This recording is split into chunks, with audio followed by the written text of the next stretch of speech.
Só aguardar um minutinho, que o pessoal ainda está conectando o áudio. Boa noite, pessoal. Boa noite. Vai lá, Estela. Não, imagine. Boa noite a todas e a todos.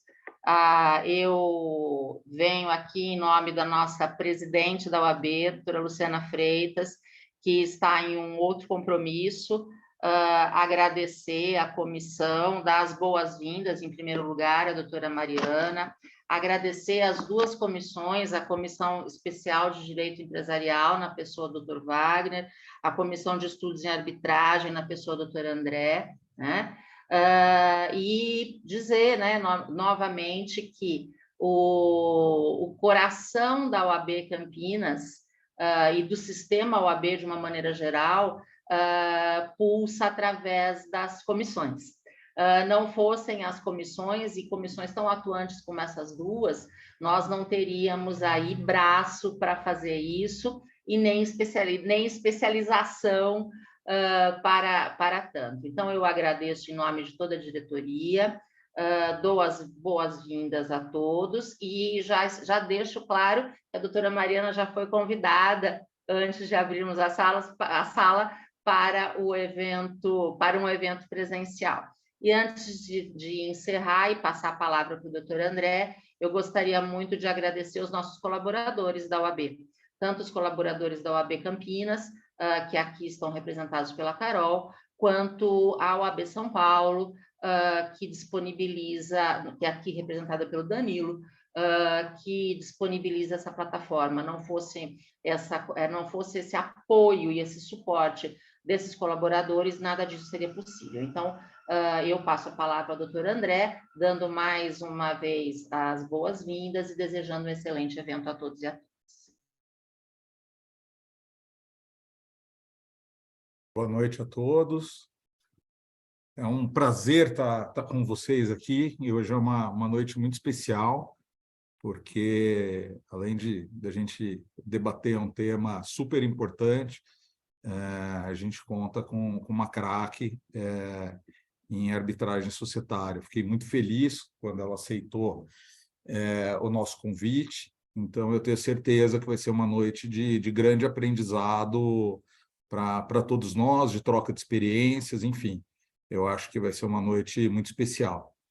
Desde já agradeço a presença de todos, agradeço também a presença do meu colega, do Dr. Wagner, e especialmente a presença da Mariana, que gentilmente aceitou o nosso convite para a gente discutir aqui um tema tão importante. E já entrando um pouquinho no tema de arbitragem societária e falando um pouco por que nós escolhemos esse tema. Esse é um evento compartilhado entre as comissões de direito empresarial, que é presidida pelo Wagner, e de arbitragem, que é presidida por mim. Então, a gente vai falar tanto de arbitragem quanto de direito empresarial, de direito societário, né?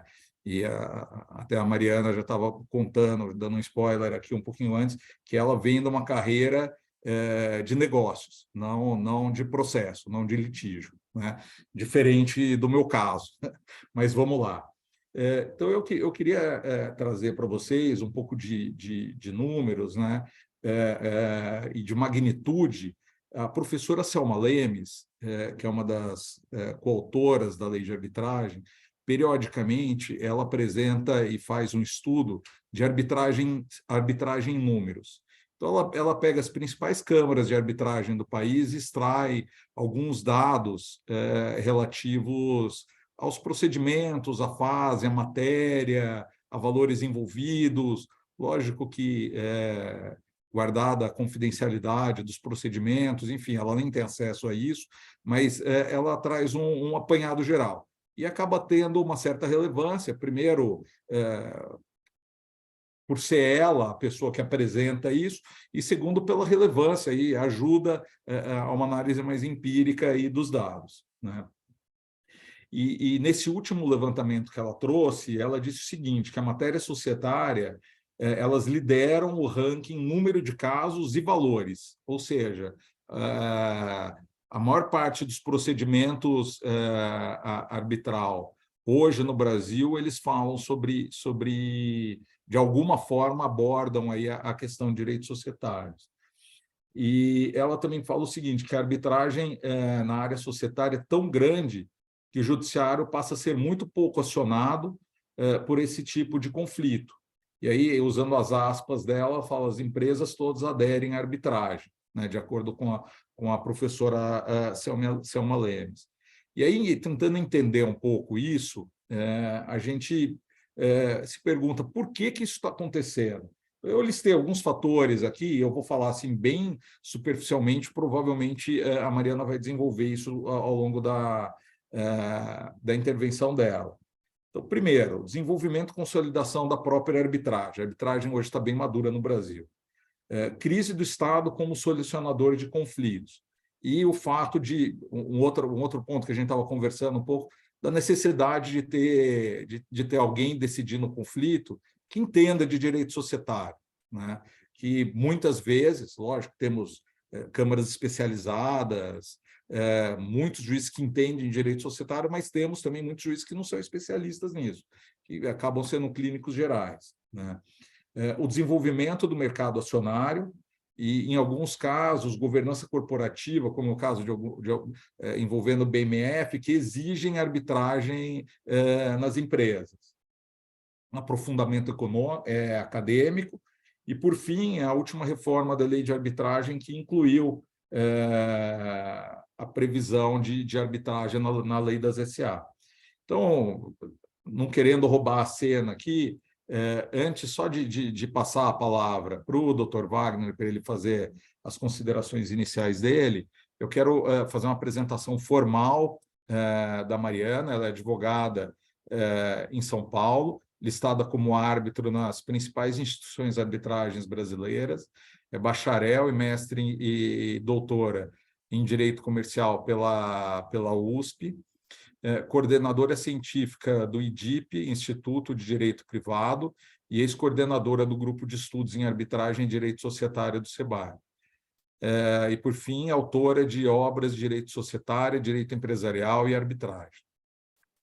Wagner, eu passo a bola para você e, mais uma vez, estou muito feliz e agradeço a Mariana por aceitar o nosso convite. Bom, em primeiro lugar, André, eu gostaria de agradecer você pelo convite, pela organização dessa palestra. Fiquei muito honrado em poder participar, né, em conhecer a doutora Mariana também, prazer conhecê-la.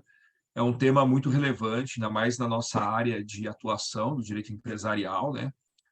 Como a gente estava discutindo antes de começar a palestra, a apresentação, da importância de você ter uma forma de solução de conflitos fora do Poder Judiciário, da gente poder ter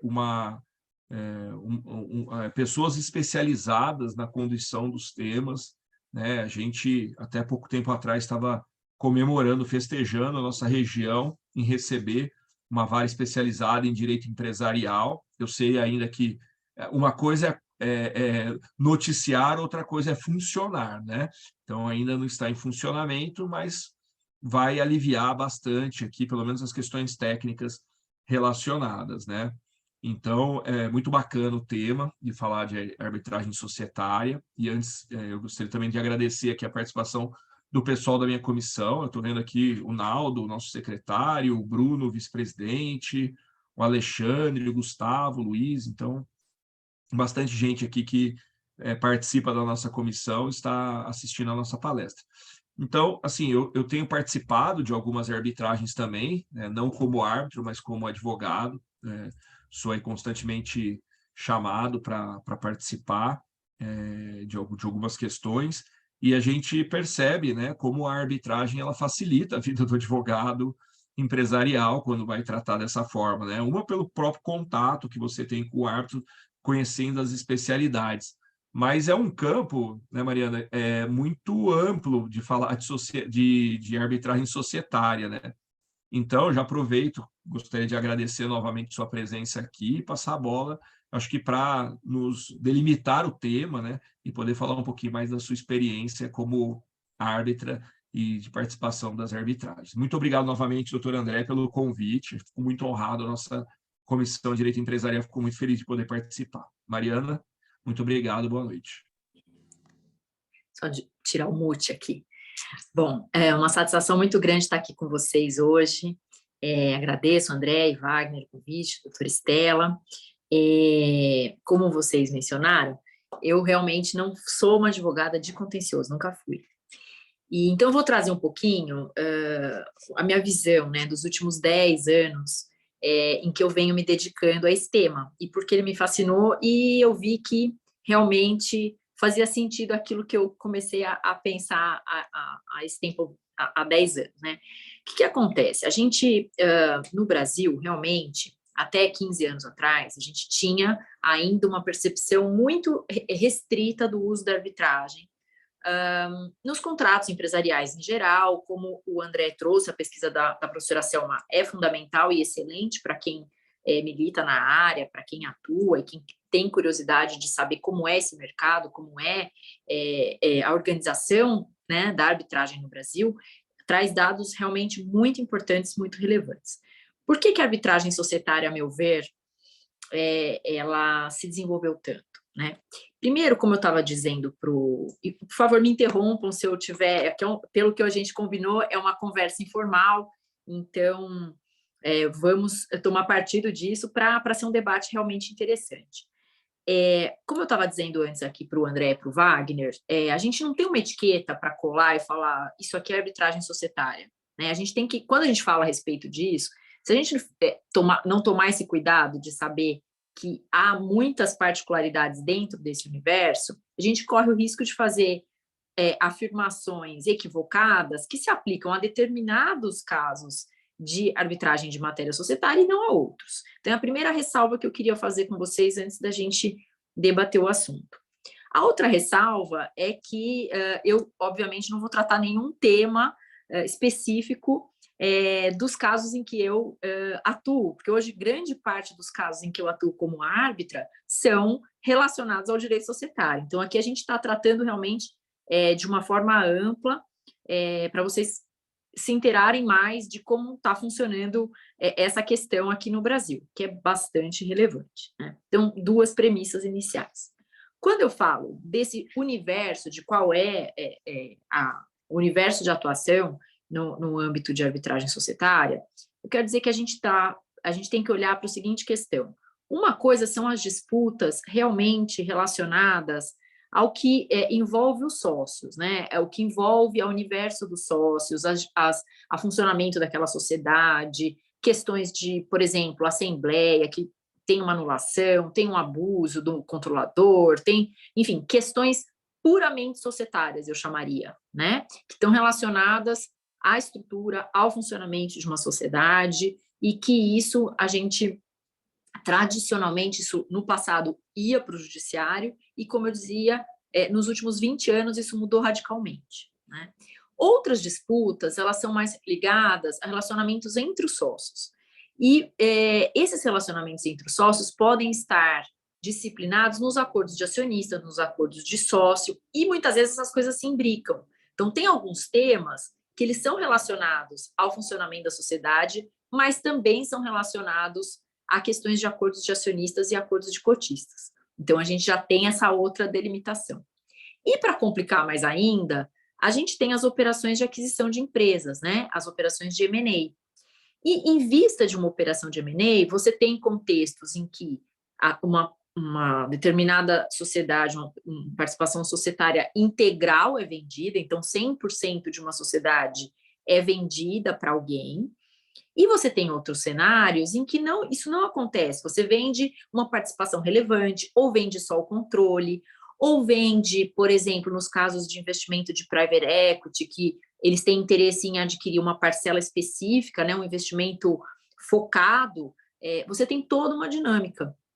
E nesses casos em que não tem a venda total, você continua tendo um relacionamento societário entre aqueles que ficaram. Então, o novo comprador, o vendedor que vendeu parte das ações, né? E aqueles outros acionistas que eventualmente não participaram do negócio. Então, eu quero pintar um pouquinho essas cores para vocês verem o vasto campo de utilização da arbitragem quando a gente fala em arbitragem societária. Outro divisor dentro desse universo que a gente tem que fazer, porque realmente é muito peculiar, a gente tem arbitragens em companhias abertas, a gente tem arbitragens em sociedades anônimas fechadas, a gente tem arbitragens em sociedades limitadas e em outros tipos e fenômenos associativos e societários. Então, é claro que talvez em termos de valor de disputas, a gente chame mais atenção nos jornais e tudo isso, as arbitragens das companhias abertas que estão realmente na ordem do dia, essa discussão, muito em virtude do que o André falou, daqueles casos em que há, pelas regras do novo mercado, determinadas companhias obrigatoriamente têm no Estatuto Social uma cláusula compromissória, né? Mas então, esse é um universo de problemas, de peculiaridades, de discussões, e o outro é que a grande maioria das empresas no país são sociedades fechadas. Então, eu não diria, não tenho os números para dizer o quanto isso corresponde, mas a nossa economia é fundamentalmente composta o nosso mercado de capitais está crescendo, mas assim, não é tão expressivo em termos de dispersão no número de causas, no número de questões, né? O que a gente tem muitas questões trazidas à arbitragem hoje, mas muitas mesmo são de companhias de sociedades fechadas, são de limitadas, e cada vez mais isso vai ocorrer, tá? Então, primeira parte do que eu queria dizer, não sei se vocês querem comentar alguma coisa, é com relação à necessidade da gente olhar isso com atenção, tá?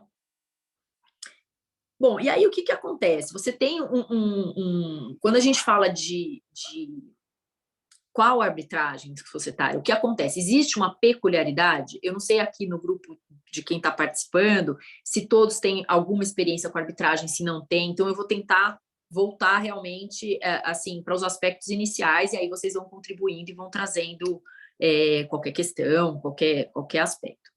Então vamos lá, o que você tem, qual é o perfil de um relacionamento societário? Você tem um relacionamento societário que perdura no tempo.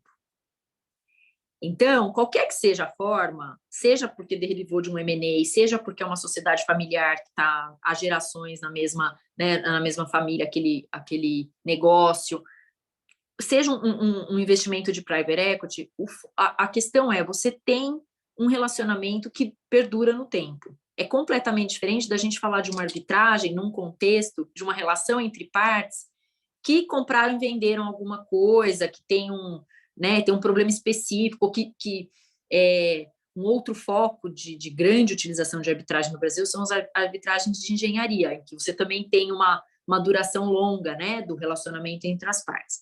Mas trazendo aqui de novo, as disputas societárias, elas ocorrem nesse contexto de um tempo longo de relacionamento entre as partes.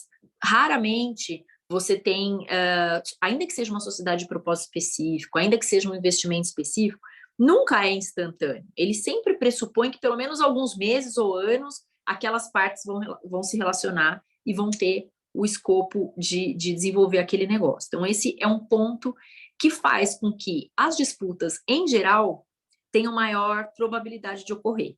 Então, isso explica também um pouco o número de casos de arbitragem societária. Eu acho que antes já existia no judiciário, mas como a professora Selma Lemes apontou, nos últimos anos, você acabava tendo menos acesso a essas disputas no judiciário, porque as partes acabavam tentando resolver de alguma maneira, e inclusive com a adoção de arbitragem, né? Bom, nesse contexto de uma relação que perdura no tempo, por que a arbitragem é vantajosa? Por que eu decido escolher? Eu tenho 2 sócios, e por que eu... Aí falando mais com o chapéu de quem fazia, né, as operações e os negócios. Por que é interessante? Em que casos essa arbitragem acaba sendo realmente interessante? Pelo que eu vejo, por que a arbitragem acaba sendo interessante? Em primeiro lugar, é essa questão da especialidade. Muitas vezes, por mais que tenha havido, esteja havendo um enorme esforço do Judiciário paulista e de outros estados também, em termos varas especializadas, o fato é que o Judiciário é muito inchado em termos de volume de causas, né? E nas cidades menores, você não tem a possibilidade de uma vara especializada em direito empresarial. Então, o que acaba acontecendo é que você não tem a especialidade do juiz, que tem que lidar com diversas questões, e, de outro lado, você não tem a celeridade que muitas vezes você consegue ter na arbitragem, com relação à discussão do mérito. Eu vou fazer um parênteses também com relação às medidas de urgência, né? André, por favor, me sinta-se à vontade, Wagner, a comentar o que eu estiver falando, mas vou trazendo os pontos que...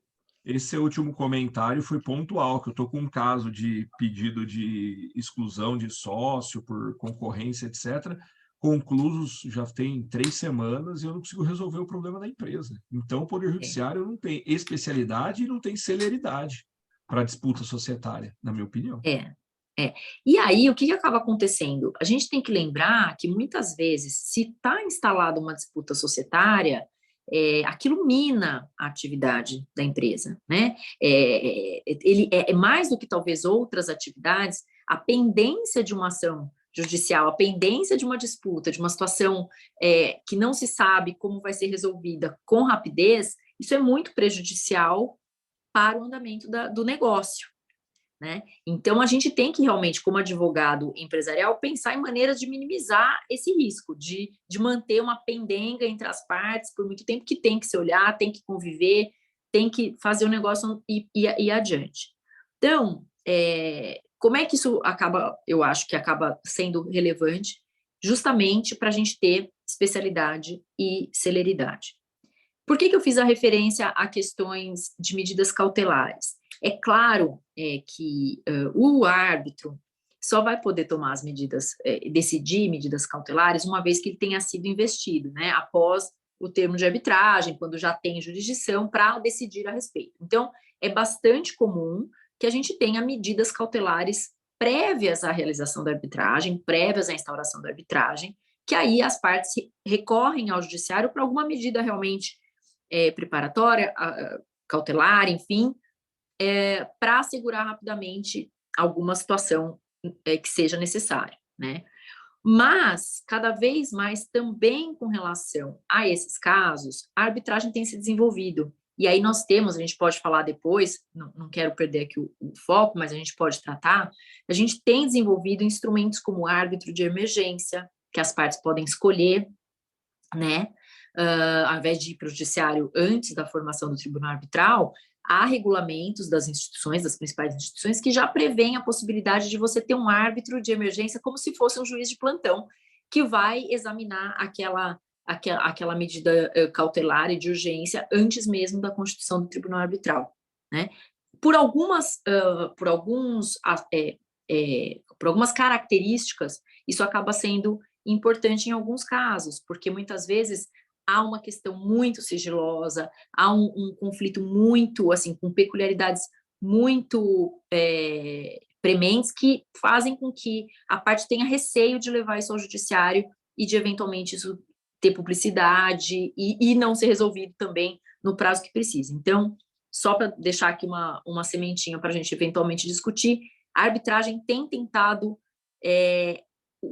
trazer instrumentos cada vez mais aptos a aproximar, tanto quanto possível, a solução que seria dada pelo Estado e que o Estado realmente não tem conseguido dar com tanta rapidez, né? Então, nos casos de relacionamento longo, a gente tem esse potencial maior de disputas. Aí vocês podem me perguntar, mas em todas as situações, Mariana, é interessante ter arbitragem? É interessante colocar cláusula arbitral no meu contrato social, no meu estatuto, etc? Não, eu diria que não.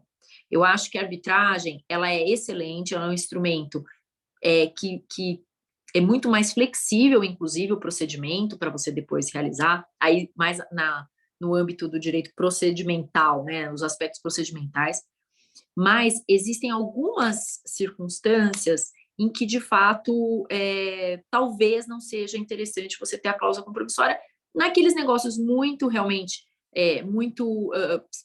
que o custo de instauração da arbitragem realmente vai determinar, vai ser impeditivo a uma das partes ou a ambas as partes, porque a gente sabe que tem um custo inicial.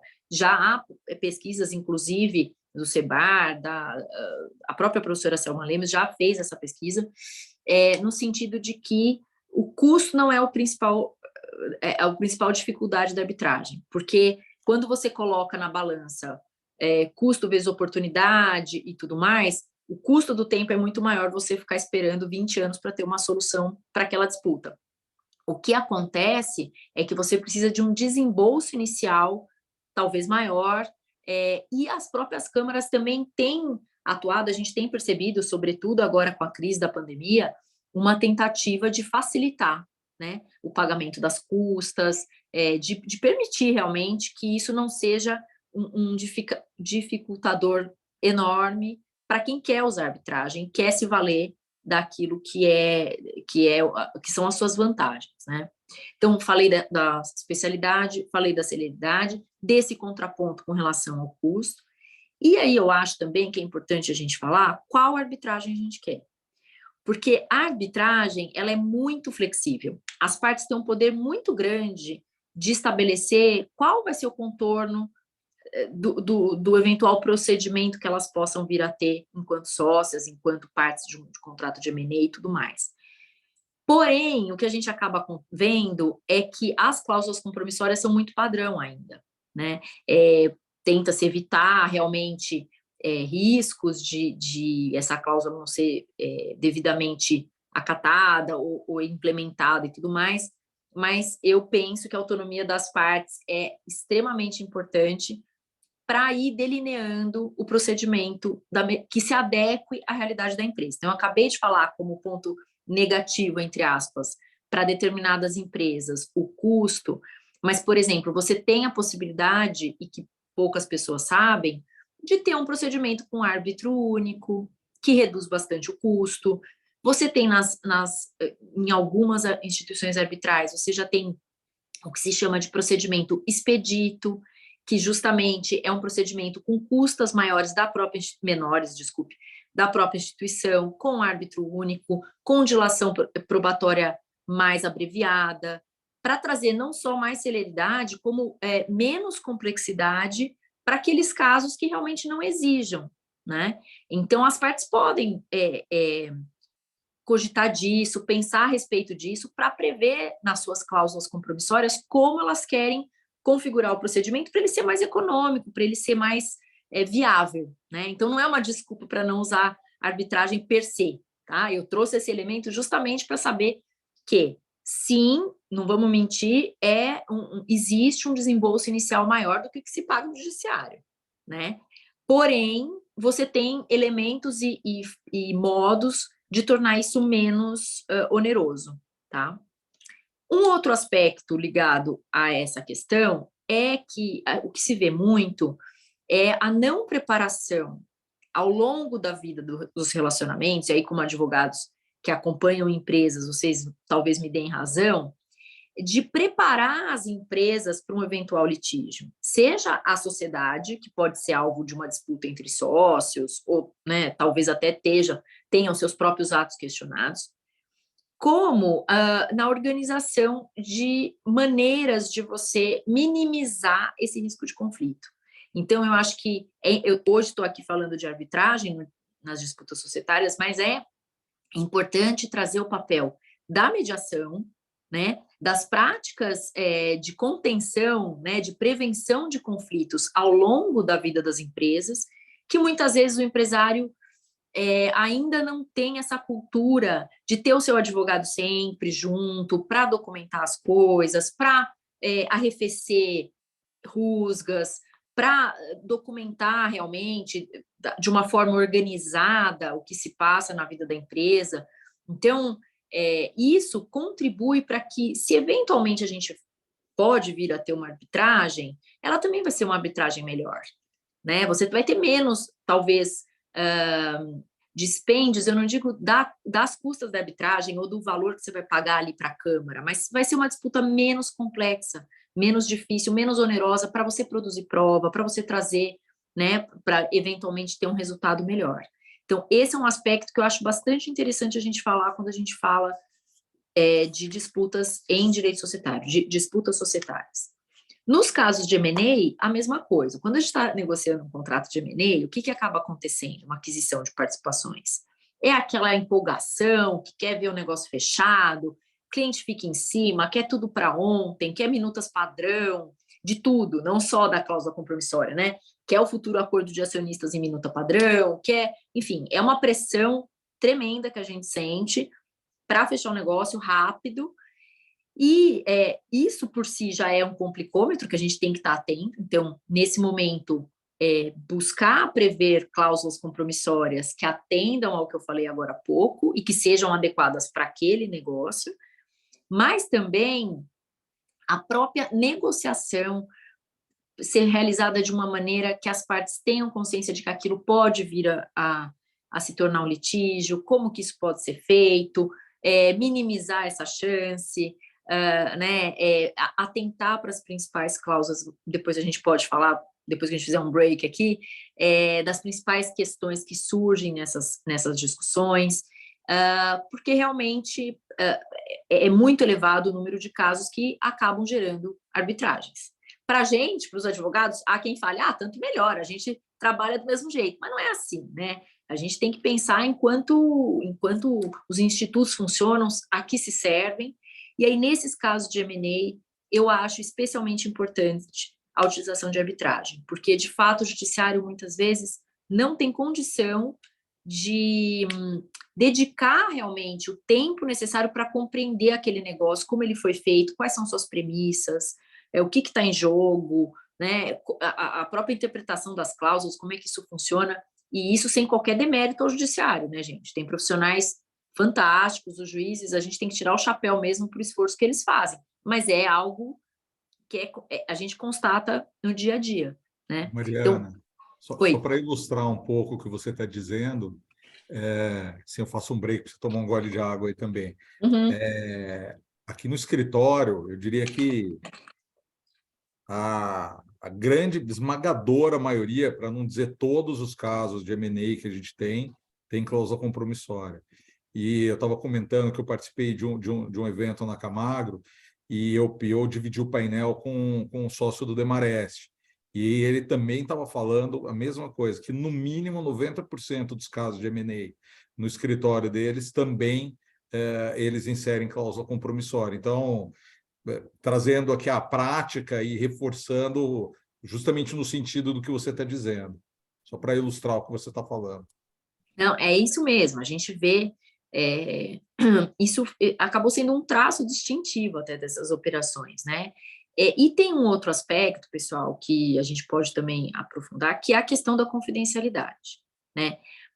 Talvez, para as disputas meramente societárias, essas que eu falei, envolvendo, sei lá, anulação de assembleia, o abuso do controlador, essas coisas da vida da sociedade, exclusão de sócio, no caso limitado, talvez isso é importante, mas talvez não. Agora, dependendo da operação de M&A, as partes têm muito receio de que isso venha a público, no sentido de que, de repente, estou fazendo esse investimento agora, no contrato de M&A tem tudo, tem quanto você está pagando, quais são os ativos relevantes, por que isso é uma vantagem para você, você não quer que o teu concorrente saiba disso, ou você não quer, de repente você está fazendo uma série de aquisições, você não quer que o outro alvo de aquisição que você vai fazer saiba quanto esse aqui recebeu, enfim, tem toda uma dinâmica própria do direito empresarial que é muito sensível a informações, né? Informação é dinheiro.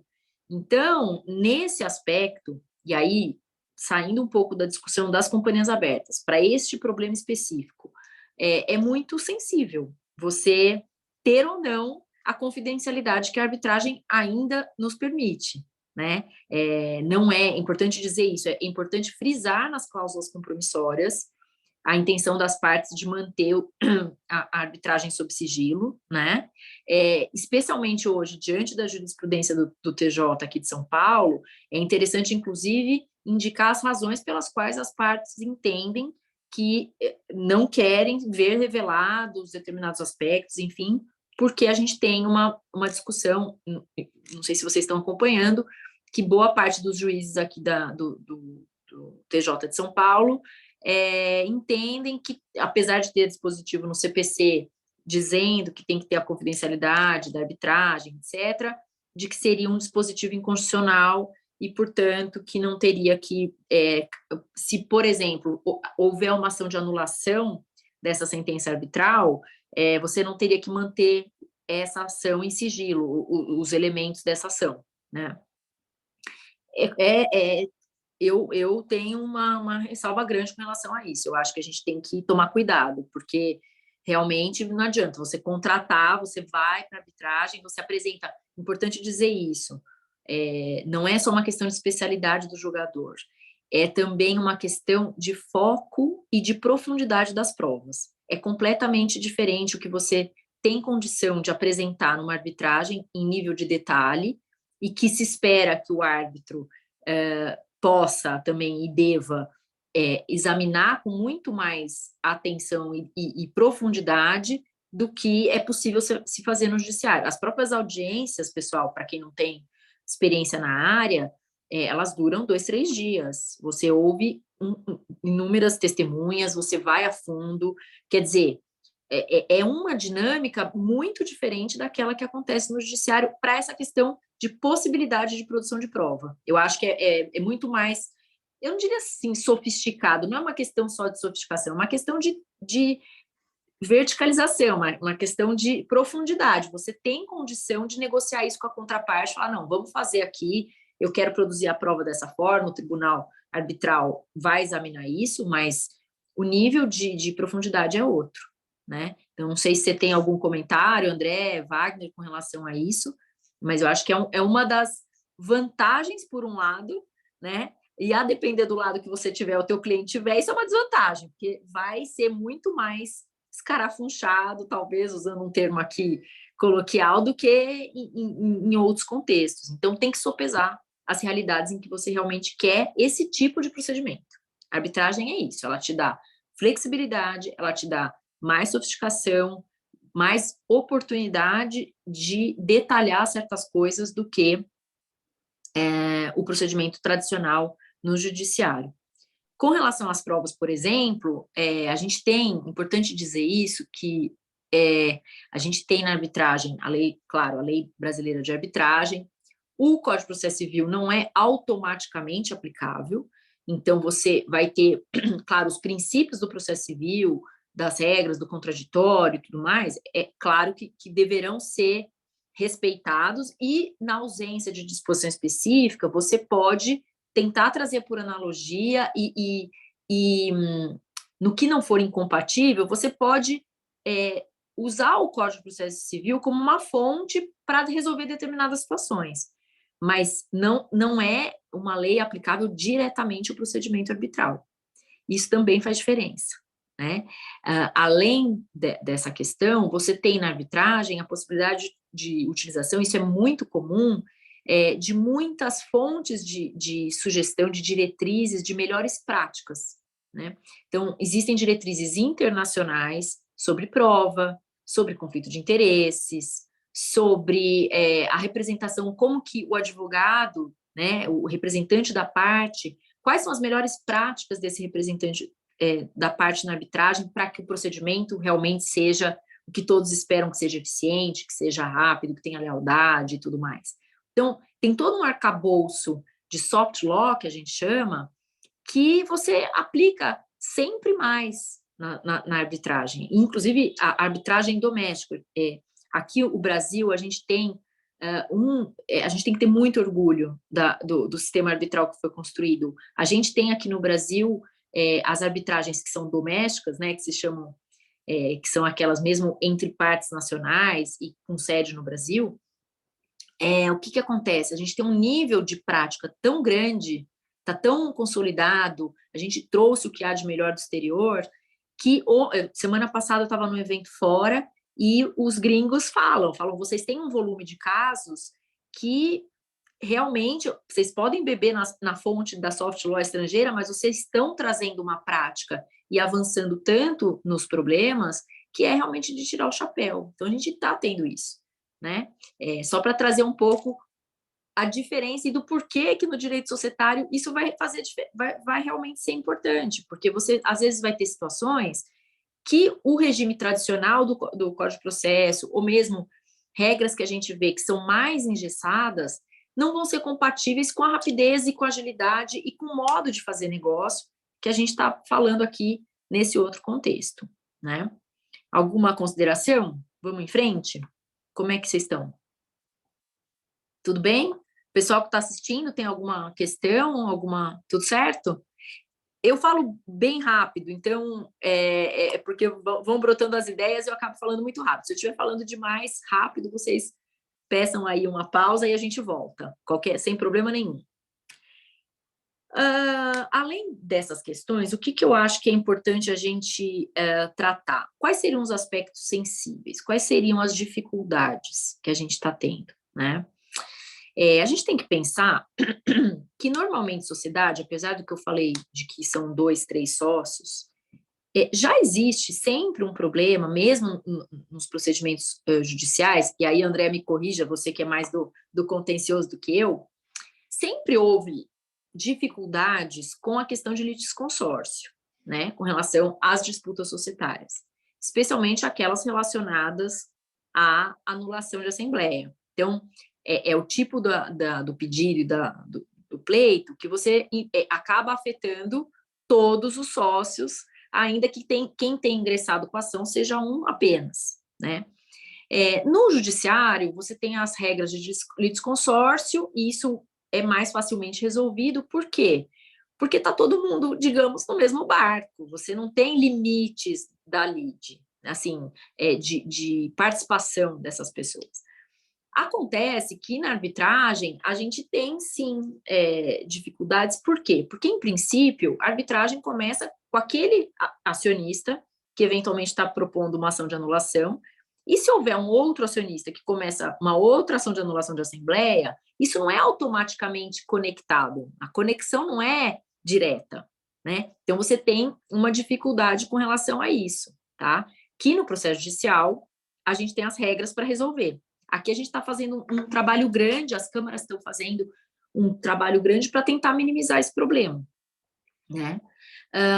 Como é que você garante a participação daqueles acionistas numa ação, numa arbitragem que foi iniciada por um deles? Se é sigiloso, se tem que recolher custas, como é que é essa dinâmica, né? Ela é mais difícil na arbitragem, ela não é impossível, mas ela é mais difícil. Então, normalmente, você tem que cientificar os demais, tem que ver se eles têm interesse em participar dessa arbitragem ou não, né? Você tem toda a discussão de coisa julgada com relação a isso, né? E esses temas que eu estou aqui pincelando, que são mais processuais, isso hoje está muito em evidência por conta das disputas em companhias abertas, em que a cláusula compromissória, especialmente naquelas em que a cláusula compromissória foi obrigatória, né?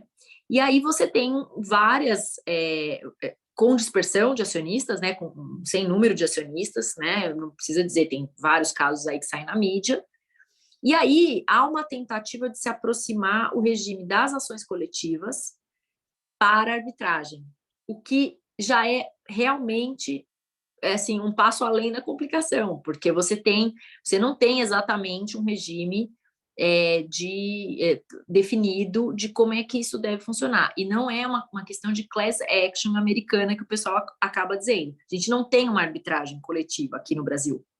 A arbitragem foi pensada para conflitos de polo a polo, e não para essas questões que envolvem essa problemática tão peculiar, né? Então, uma das questões da ordem do dia das disputas societárias nas companhias abertas é justamente isso. Vai ser uma representação desses acionistas por associação? Como é que isso vai funcionar? Está funcionando, né? Teve um congresso da CBC há uns 15 dias em que foi dito justamente isso. A gente precisa tratar desse tema porque é o que está acontecendo. Você não tem uma solução definitiva e única para tudo que está se apresentando. E aí, só falar rapidamente, um parêntese.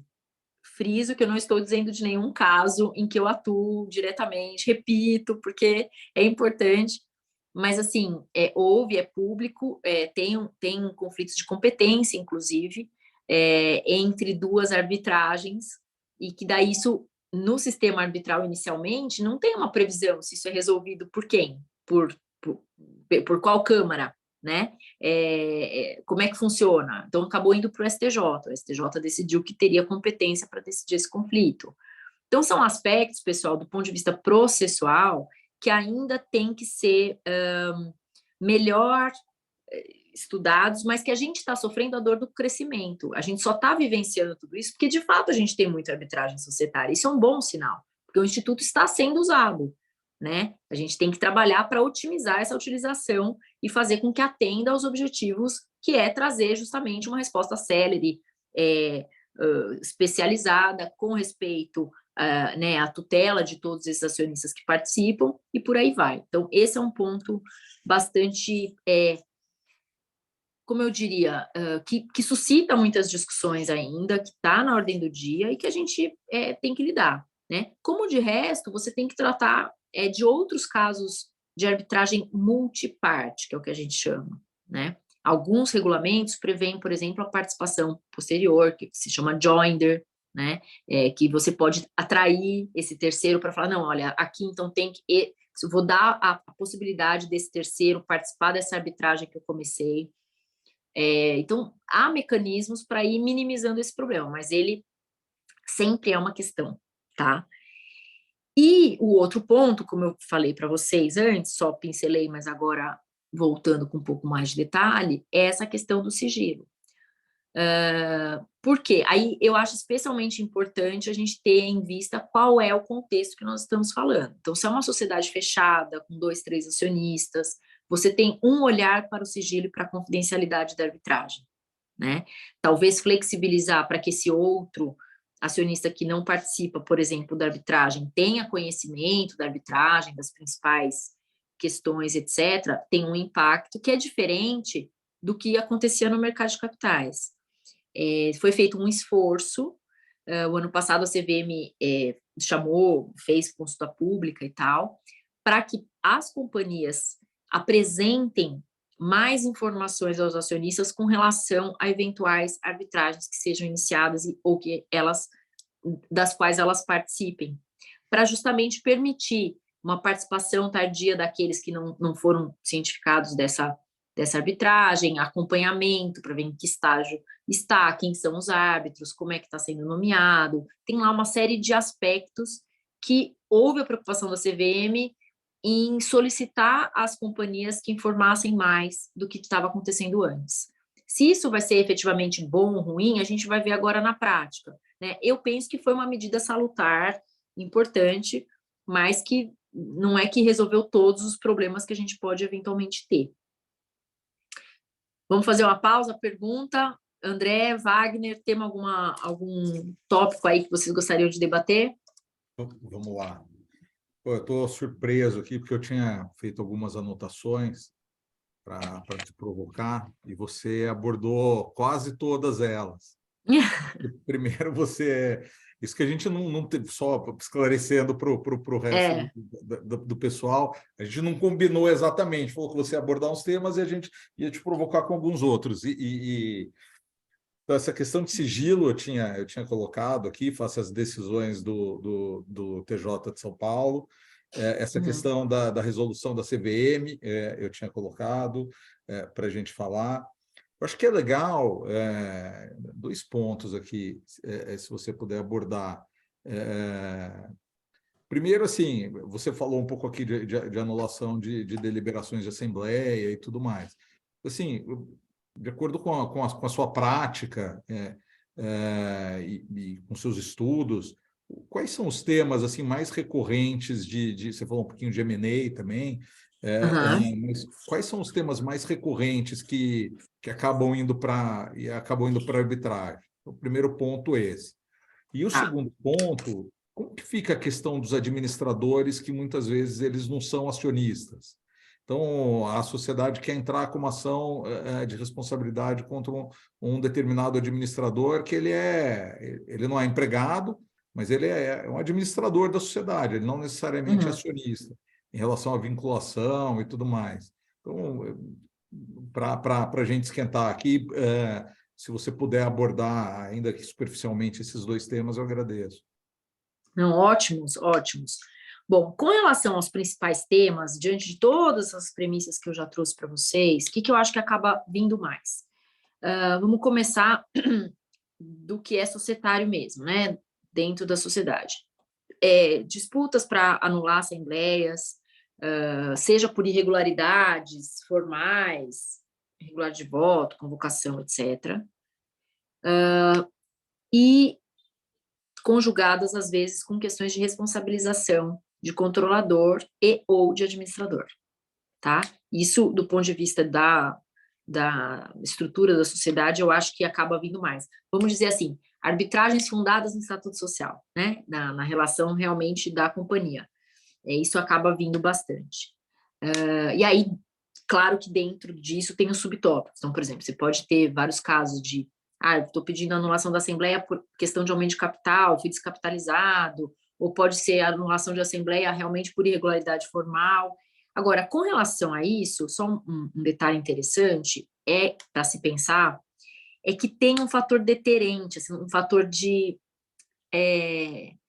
faz com que a parte pense muito em entrar com a ação de anulação, porque, primeiro, ela tem claro, se você tem que anular porque o direito foi realmente violado, você está prejudicado e tudo mais, mas eu acho que tem um fator de que, assim, você tem que pôr dinheiro para buscar essa anulação. Então, tem que ser realmente algo, na linha do que eu estava comentando no início, depende muito do histórico que você foi fazendo até chegar no momento da anulação da Assembleia. Então, em alguns casos, você vê que já vem uma belicosidade, em outros não, mas talvez, às vezes, a cláusula compromissória muitas vezes faz com que as partes segurem um pouco, sabe? Dizer assim, não vou entrar toda hora com uma arbitragem tentando anular toda e qualquer deliberação. Eu acho que tem um fator que estabiliza um pouco mais as relações, porque custa, né? Então, tem, assim, do ponto de vista prático, eu acho que não se pode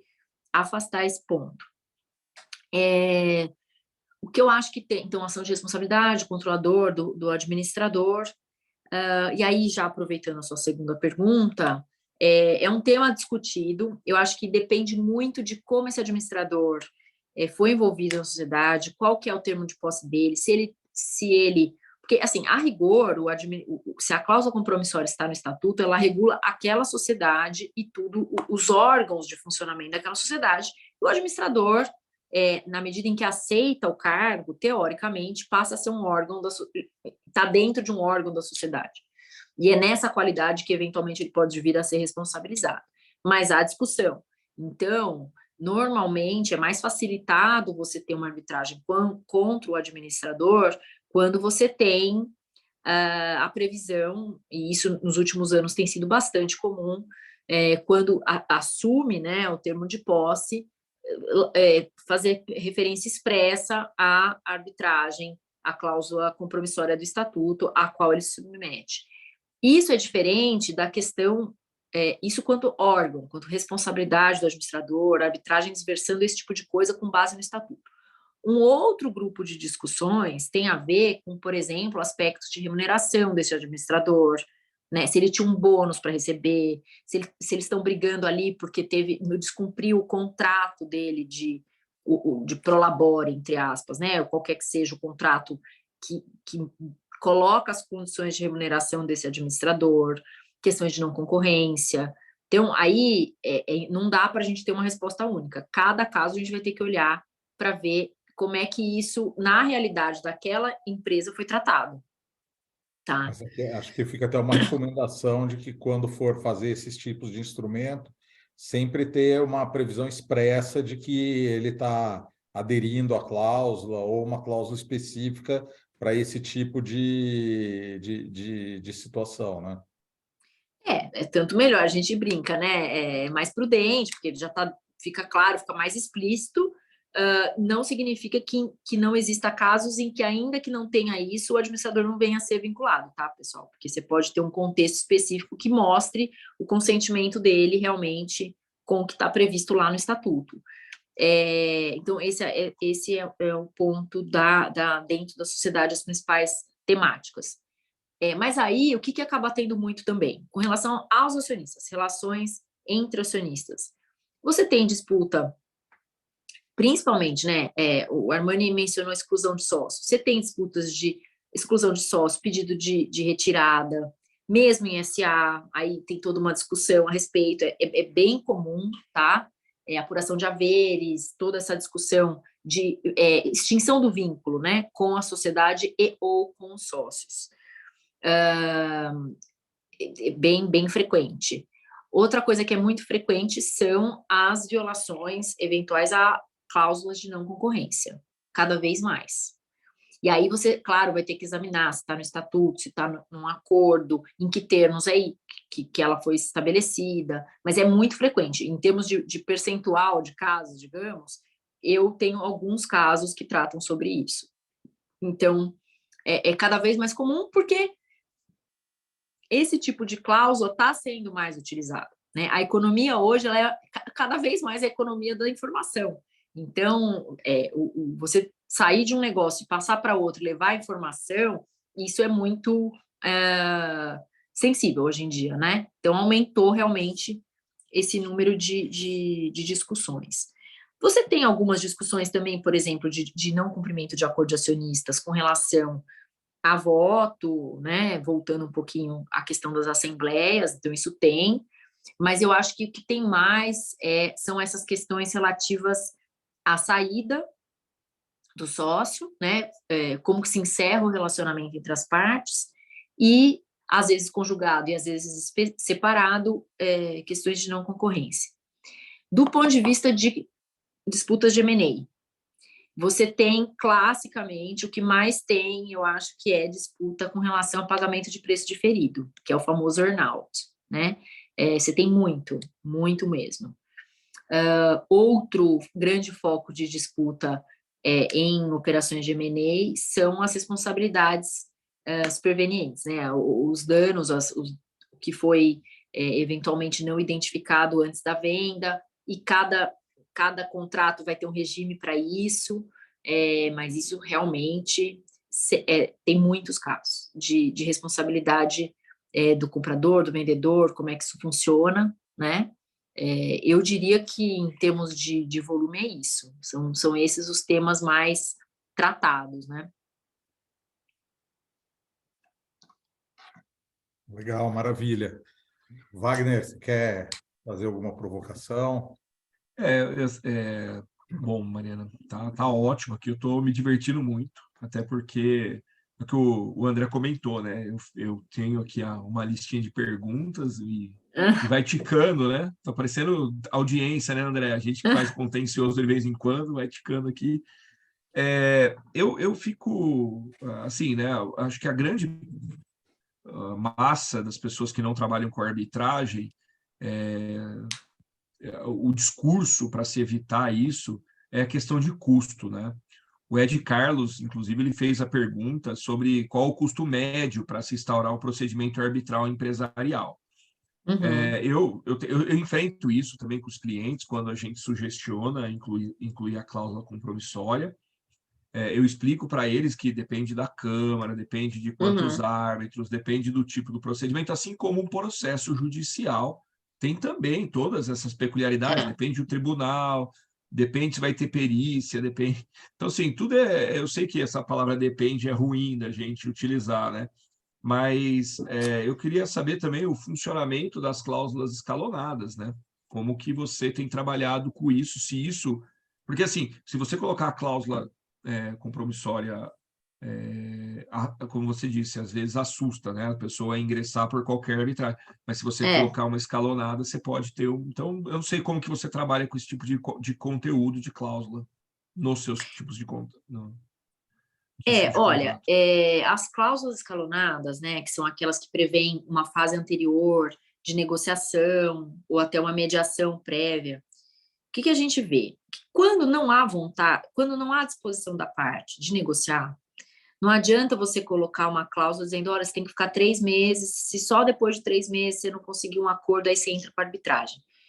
na prática, aí o André me corrige, a gente vê que se a coisa azedou, não faz sentido. A tendência é que os tribunais não vejam isso como um limitador do ingresso com a arbitragem, tá? Mas, do ponto de vista psicológico das partes, é importante você prever esse recurso anterior e, como eu dizia, acompanhar o cliente para ir resolvendo os conflitos conforme eles chegam e evitar a arbitragem como último remédio. E aí eu acho interessante essa questão do custo, porque, como eu dizia, você não fica, por qualquer questão, a parte vai lá e resolve que ela vai pedir a anulação da Assembleia, entendeu? Então, eu acho assim, teve alguma irregularidade, vamos aqui, vamos... Essa cultura da cooperação nas empresas não é estimulada, né? A gente tem que estimular. É claro, vai ter situações em que é impossível. Então, já tem uma posição conflituosa, aí você vai ter que encarar.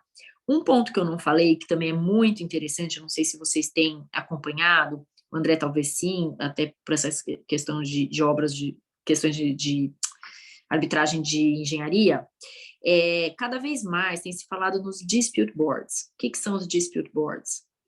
São conselhos. Então, vamos lá, na sociedade você tem a diretoria, tem a Assembleia Geral, e aí, sei lá, você pode ter conselho fiscal se for instalado e tudo mais.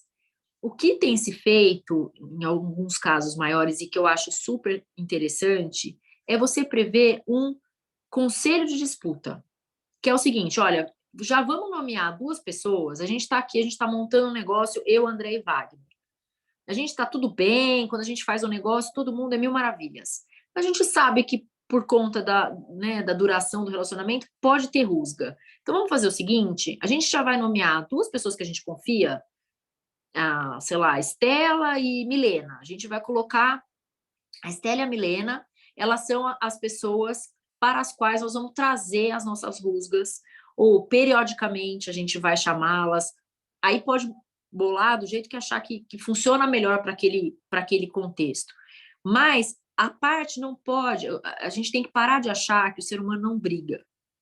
A gente briga. Então, já que isso é um fato, como é que a gente pode fazer para minimizar a chance de ter que ir lá numa arbitragem lá na frente que vai custar caro para todo mundo? E ainda que não fosse arbitragem, uma ação judicial que vai levar 20 anos, que vai ficar encalacrado com isso, que vai dificultar a vida da sociedade. Tem esses instrumentos, né? E aí você tenta, ao longo da vida dessa sociedade, ir reduzindo os atritos, tendo uma questão de governança ampla, porque envolve isso também. A governança não é só você seguir as regras de não ter conflito entre um órgão e outro, ou ter sempre uma regularidade de reuniões e tudo isso, sei lá, tem um monte de sugestões, né, do IBGC e todos esses órgãos, mas assim, olhar para a possibilidade de conflito de uma forma mais tranquila, ele pode vir a acontecer. Então, o que a gente pode fazer desde já? Vamos prever um dispute board de uma maneira talvez até mais simples. Só a existência desse mecanismo no papel, só de você falar, olha, a gente previu no papel que isso existe, não sei, me parece que é um começo de tentativa das partes reduzirem essa belicosidade, na minha experiência. Nos casos que você não tem mesmo, a pior coisa que tem é deixar solto, porque, não vou gastar com advogado de consultivo para ficar acompanhando, para ficar documentando e tudo mais. E aí chega num ponto que os vários mal entendidos acabam se tornando, conflitos realmente, aí um usa realmente da situação para falar, não, mas peraí, agora também não vou agir da melhor forma possível porque eu estou com raiva, e aí a coisa escala. Então, ter esse tipo de acompanhamento, seja com órgão específico, seja por uma mediação prévia, ainda que não prevista na cláusula, eu acho que é muito importante, acho que é muito válido. Muito obrigado, Mariana. Excelente, Mariana, acho que é isso mesmo. Eu acho que é super importante esses métodos aí autocompositivos para tentar evitar conflito. Às vezes, na prática, a gente tem algumas discussões internas no escritório, se vale a pena você ter mediação obrigatória ou não. Porque, como você bem colocou, se uma parte não quer se ela não quer entrar em acordo, não vai ser na frente de um mediador que vai convencê-la nesse sentido contrário. Às vezes você acaba perdendo, entre aspas, aí, perdendo tempo para cumprir essa etapa, né? Só para cumprir formalmente, pois é uma condição para instituir a arbitragem. Então, precisa pensar um pouco no caso concreto, e dispute boards, de fato, é uma coisa bastante, principalmente em contratos de construção, a gente tem visto bastante. Surgiu daí, né? Exato. São relações complexas e ao longo do tempo, é pedir para ter problema.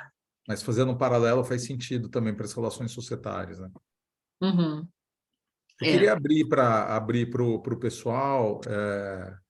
Eu tenho mais uma perguntinha na manga aqui, mas eu vou deixar o pessoal, se alguém quiser fazer alguma pergunta, fazer alguma colocação, enfim, para a gente fazer um debate coletivo aqui.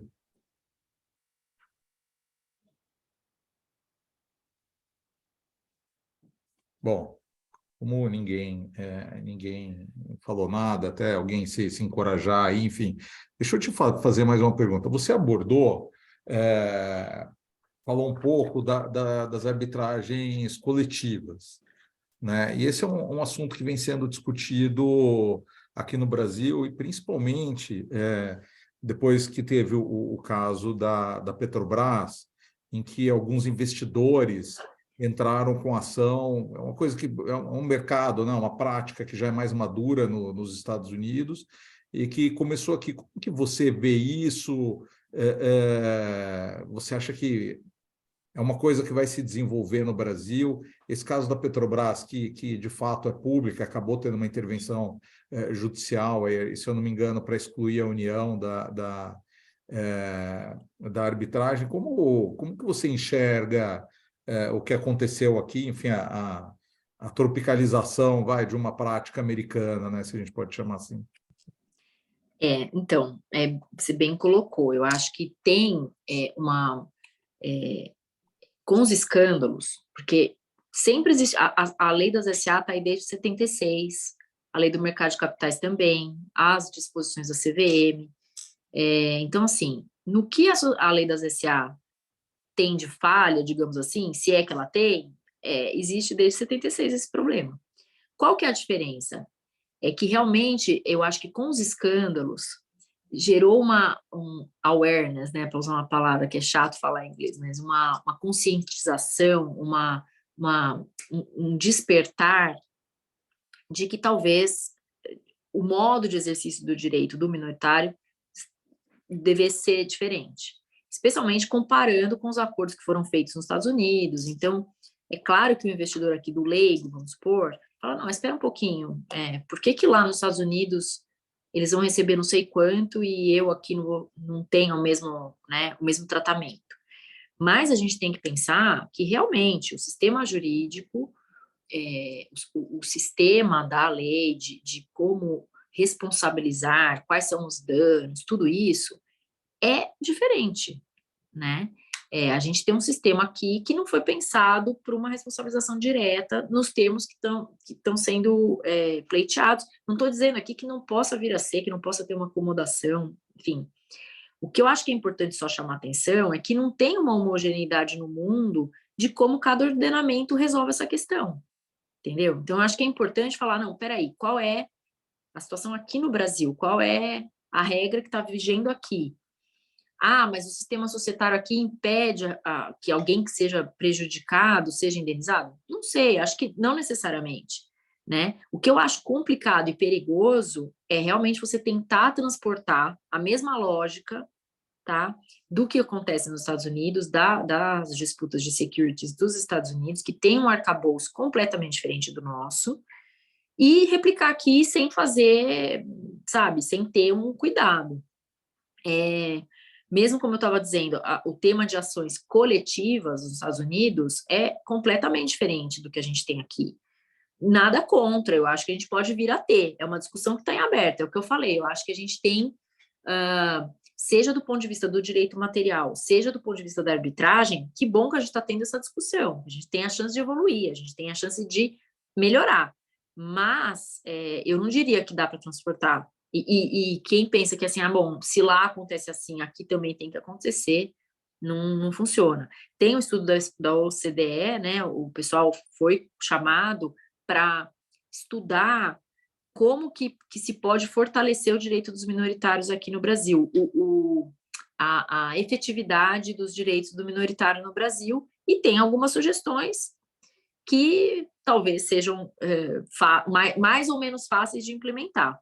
E agora, uma das coisas que eu penso, de novo, é essa questão do papel da autonomia das partes, que eu falei rapidamente no começo, e que eu tenho frisado isso. Eu acho que nas companhias abertas em que há cláusulas compromissórias, se você pegar as cláusulas de várias companhias, é praticamente igual.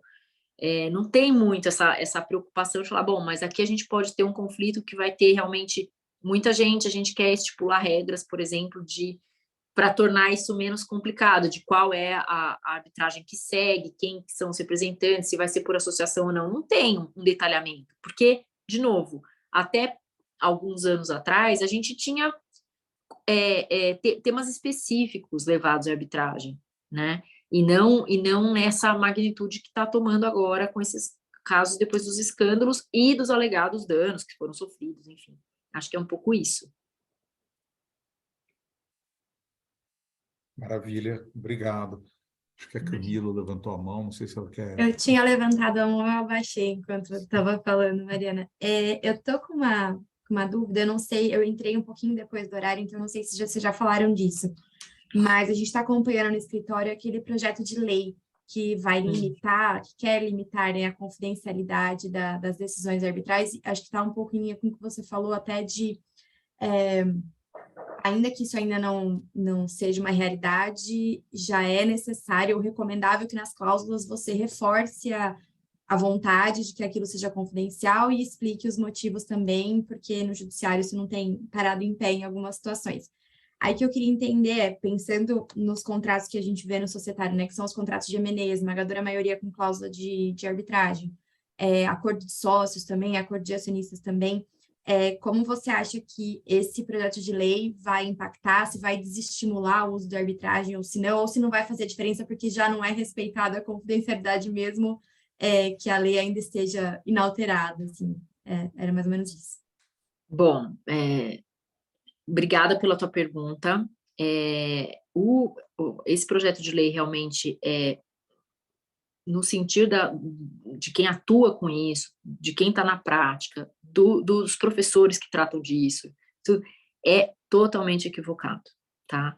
Em N aspectos, a começar no ponto específico que você trouxe, que é o do sigilo, que parte do pressuposto de que a comunidade dos usuários da arbitragem teria um interesse assim muito grande em ter acesso a todas as sentenças arbitrais. É muito diferente do que a gente está vendo aqui. A discussão do judiciário paulista é fundada numa ideia de que os atos processuais perante as cortes estatais devam ser públicos, tá? Então, assim, a eventual ação de anulação ou ação de execução a sentença arbitral, qualquer coisa relacionada a uma arbitragem que já ocorreu, é que não poderia, a rigor, em princípio, ser sujeito ao sigilo, né? Correr em sigilo, tá?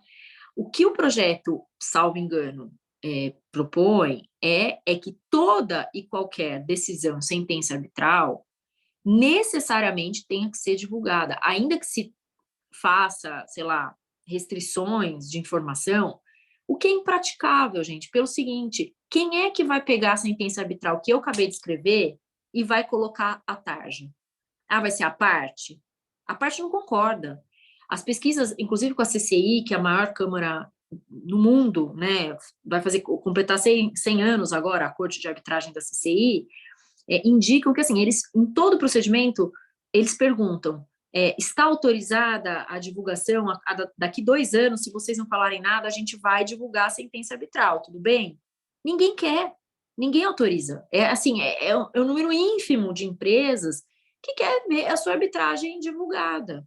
Então, assim, do ponto de vista da construção do direito, especialmente eu, no direito societário, eu acabei vindo para a arbitragem até por essa questão, porque eu terminei o doutorado em direito societário e eu vi que tudo que eu estudava, eu não achava mais nada no judiciário, a não ser questões processuais, e olhe lá, né? Assim, as grandes discussões realmente são tratadas em arbitragem, e isso realmente acaba não contribuindo para que a gente tenha essas informações para desenvolver a teoria, vamos dizer, né? Mas, assim, como é que você vai impor algo ao usuário de uma coisa que está funcionando que ele não vai querer? Então, assim, você vai impor a divulgação de sentenças arbitrais, por exemplo, em prol e em nome dessa evolução do direito, que simplesmente o usuário fala assim, mas é assim, então eu não quero mais. Eu não quero. Para que eu vou gastar dinheiro? Tudo bem, eu quero a especialidade do juiz, eu quero a celeridade, mas eu não quero que meu contrato de M&A circule no dia seguinte para qualquer pessoa. Isso é uma vitória da utilização da arbitragem, né? É uma evolução do que se tinha há alguns anos atrás. Então, poxa, se eu tenho essa possibilidade de manter sigilosos esses aspectos, eu quero manter, né? Agora, algum grau de maior transparência, é claro que é bem-vindo, e as câmaras estão atuando para permitir o grau de transparência que realmente atenda algum anseio dos usuários, tá? Então, por exemplo, as câmaras começam cada vez mais a divulgar os tribunais arbitrais, quem são os profissionais que normalmente atuam nessa área, que estão sendo indicados, e aí a crítica, você não perguntou, mas eu vou dizer, que é essa questão da limitação do número de casos que um árbitro pode trabalhar, que é uma coisa completamente, assim, inconstitucional e que não atende a nenhum... De fato, isso não gera um benefício para o usuário. A autonomia da parte é escolher quem ela quer de árbitro. Se o árbitro tem 5, 2, nenhuma, ou 100 arbitragens, e aquela parte, ainda assim, pergunta, fala, olha, eu quero colocar o André de árbitro. André, quantas arbitragens você tem? Eu tenho 50. Se ainda assim a parte opta e diz que concorda e que quer e não vê problema nisso, por que o Estado tem que chegar e falar, não, você não pode? Então, esse é um exemplo. E tem outros problemas também, né? A questão do dever de revelação, que é um critério que não é usado em lugar nenhum no mundo, né? Você não pode ficar na corda bamba de uma eventual ação de anulação porque você não divulgou uma dúvida mínima a respeito da sua impessoalidade. Mas qual é o critério de dúvida mínima? Como que eu vou saber o que a parte acha que é uma dúvida mínima? Percebe? Então, assim, acho que a gente tem que, como eu falei em algum momento, a gente tem uma evolução exemplar do Instituto da Arbitragem no Brasil. Tem coisas que podem ser melhoradas? Tem, vamos melhorar na prática, né? Quem usa realmente está trazendo sugestões sempre mais, as câmaras estão abertas para trazer sempre mais. Um exemplo disso é a questão da diversidade, né? As câmaras fizeram um esforço muito grande para incluir, a primeira medida com igualdade de gênero, mas outras diversidades estão sendo também, todo mundo está atento a isso. Então, quer dizer, a gente está aqui, ninguém é fechado a coisas que podem ser melhor. Agora, você trazer um projeto de lei que realmente afasta primeiro, afasta essa questão do sigilo, né? As empresas não querem. Se você indagar, você pode falar assim, não, acho muito interessante, gostaria de ter acesso às sentenças do outro, de alguém que teve um problema semelhante, mas o teu você não quer divulgar para ninguém, né?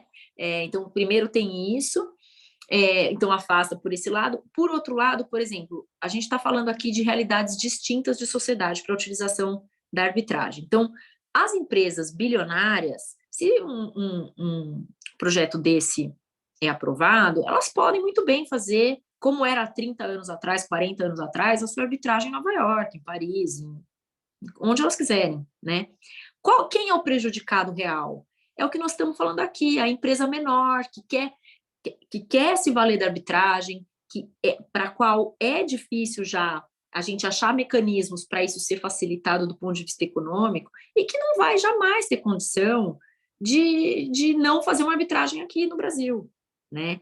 Por outro lado, se o árbitro não pode trabalhar em mais do que 10 arbitragens, como é que funciona? Você acha que um árbitro que tem 10 arbitragens vai se dedicar, como muitos fazem, isso eu digo assim, eu vejo, né, as pessoas, os colegas que atuam, a gente tem casos grandes, a gente tem casos pequenos, a gente tem caso praticamente pro bono, tá? De câmaras pequenas também. Então, se eu tiver limitado, se eu tenho um slot de 10 arbitragens para trabalhar, como é que eu consigo pegar casos que tem um retorno muito baixo? Você não consegue.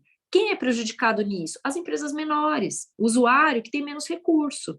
Então, a coisa é muito complexa, né? Eu acho que a gente tem que realmente olhar, é algo que está funcionando no Brasil, movimenta muita gente no país todo, está se expandindo cada vez mais, tem um esforço enorme para desafogar o judiciário, né? Porque as empresas que podem arcar com as suas disputas, eu comparo muito com a questão de seguro-saúde, né? O SUS está aí, não está? Agora, quem pode arcar com o plano de saúde não contribui para que aqueles que não podem pagar tenham um SUS talvez melhor? Eu acho que sim, eu quero acreditar que sim. Então, eu acho que é um pouco isso, eu acho que tem que ter um pouco de sensibilidade e muita cautela, torcendo para que ele seja arquivado, porque de fato não traz um benefício real. Mariana, Tá ótimo. Muito obrigada, viu? Imagina.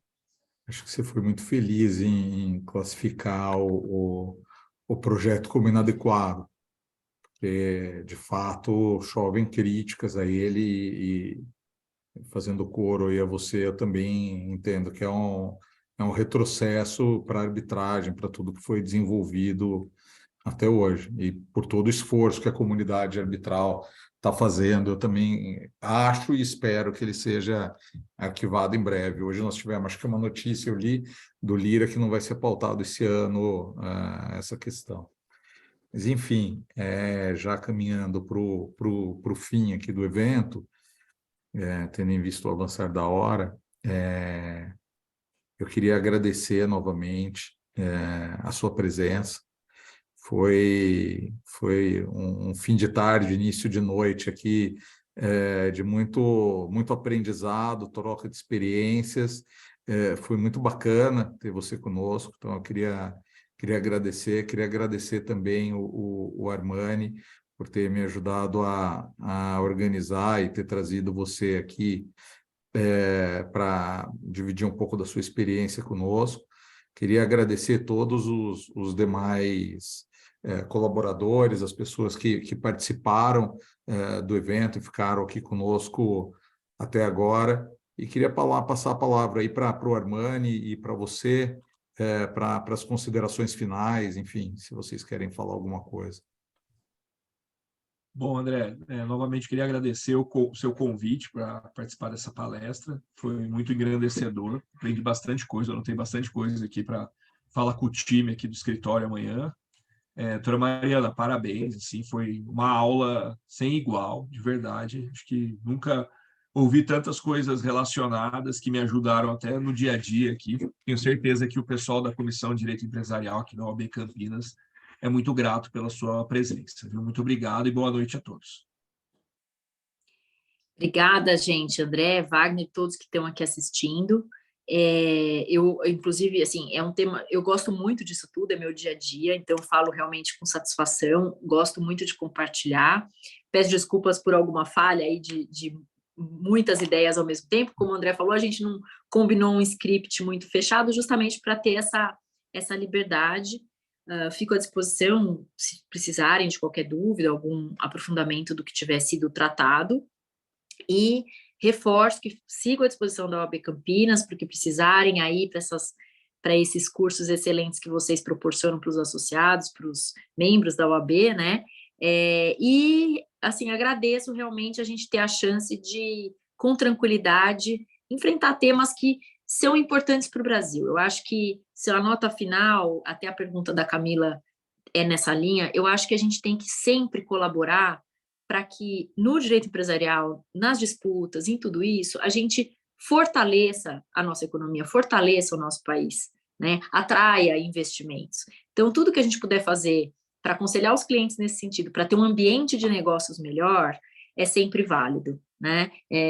Especialmente com relação a esse projeto, a gente torce para que realmente isso não ocorra, porque afasta realmente o investidor do país. O investidor tem tranquilidade no Brasil, porque fala, bom, eles têm as instituições, têm uma arbitragem consolidada, seguem as melhores práticas internacionais, é motivo de orgulho. Então, a gente levou 25 anos para conquistar isso, e espero que a gente siga sendo esse modelo de excelência que é tão reconhecido no exterior.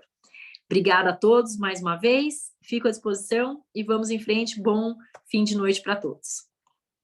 Obrigado, Mariana. Boa noite para todo mundo. Boa noite, pessoal. E obrigado para todos. Tchau, tchau. Obrigado, tchau, tchau. Tchau.